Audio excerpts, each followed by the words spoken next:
خواجہ صاحب نے کہ جو آپ کے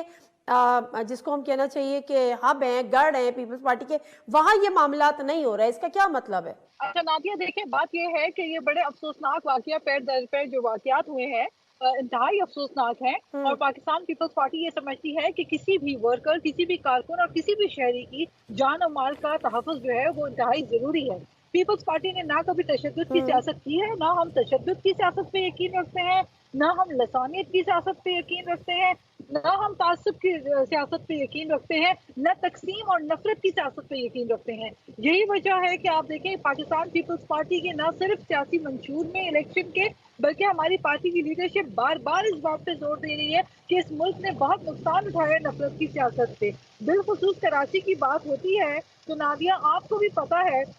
اس شہر کراچی نے بہت خوف و ہراس اور دہشت کے اندر وقت گزارا ہے۔ یہاں کی ایک بہت جو ہے ایک نسل جو ہے جب پروان چڑھ رہی تھی تو یہاں بوری بند لاشیں، ٹارگٹ کلنگ اور دہشت گردی کے واقعات عروج پہ تھے۔ آئے دنوں کی ہڑتالیں اور کارکنوں کو مخالف سیاسی جماعتوں کے کارکنوں کے ساتھ جو تشدد تھا، یہ شہر نے لہو لہان بہت دیکھا۔ اللہ اللہ کر کے اب اس شہر میں امن واپس لوٹا ہے۔ اب یہ ہم تمام سیاسی جماعتوں کی ذمہ داری ہے کہ ہم اپنے رویے سے، اپنے لب و لہجے سے، اپنے انداز گفتگو سے اپنے ورکرز کو جو ہے وہ امن کی ترغیب دیں۔ اگر کوئی واقعہ پیش آیا ہے تو اس واقعے کی پاکستان پیپلز پارٹی نے واضح طور پہ سید غنی صاحب نے جو ہے وہ پریس کانفرنس کر کے بھی یہ بات کہی کہ اس کے تانے بانے جہاں سے ملتے ہیں اس کو تحقیقات کر کے پروو کر کے ایک اس کا جوڈیشل کمیشن بنایا جائے۔ لیکن نہیں، یہ جو یہ نہیں ہو جو سکتا بات ایم کہ کیو ایم ایک ڈاکٹر آصف واقعے کے کو حوالے سے ایک کر رہی واقعے ہے، کو ڈائریکٹلی منسوخ کر کے ایک سیاسی جماعت کو لیبلائز کر کے پھر دوست اور ایک سخت لہجہ استعمال کرتے ہوئے پریس کانفرنس کر کے، حقیقت تو یہ ہے کہ دیکھیں آپ رویہ دیکھیں، آپ پریس کانفرنس سن لیں سعید غنی صاحب کی، آپ پریس کانفرنس سن لیں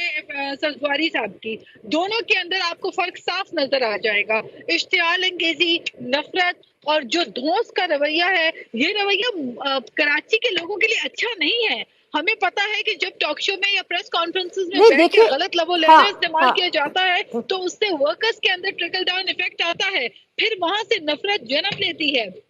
اس شہر نے بہت طویل عرصہ گزارا ہے، 30 سال، 3 دہائیاں اس شہر میں ناز بلو جو ہے صاحبہ قتل و بالکل ٹھیک غارت، فرما رہی ہیں۔ یہ مناسب نہیں ہے۔ ہم کہہ رہے ہیں کہ تحقیقات ہو، تحقیقات کے بعد اگر جو کرمنل ہے اس کا تعلق کسی بھی سیاسی جماعت سے ہے اس کو سزا ملنی چاہیے، جو قتل کرے، جو خون کرے، جو ناحق خون بہائے۔ اور دوسرا رویہ یہ نامناسب ہے کہ آپ یہ کہہ دیں کہ جی ناظم آباد جو ہے وہ تو ایم کیو ایم کا گڑھ ہوا کرتا تھا متحدہ کا، لہٰذا وہاں پہ کوئی اور سیاسی جماعت جو ہے وہ پر بھی نہیں مار سکتی۔ پھر آپ یہ الفاظ سن لیں کہ کہا گیا، مصطفیٰ کمال صاحب نے ایک دن پریس کانفرنس کی اور کہتے ہیں جی پیپلز پارٹی تو آدھے گھنٹے کی مار ہے۔ یہ کیسے الفاظ ہیں؟ ان باتوں کے جواب پیپلز پارٹی بھی دے سکتی ہے، لیکن ہم نہیں دینا چاہتے اس انداز سے، کیونکہ ہم نہیں چاہتے کہ ہم خوف اور دہشت کے ماحول میں مزید آگ ڈالیں۔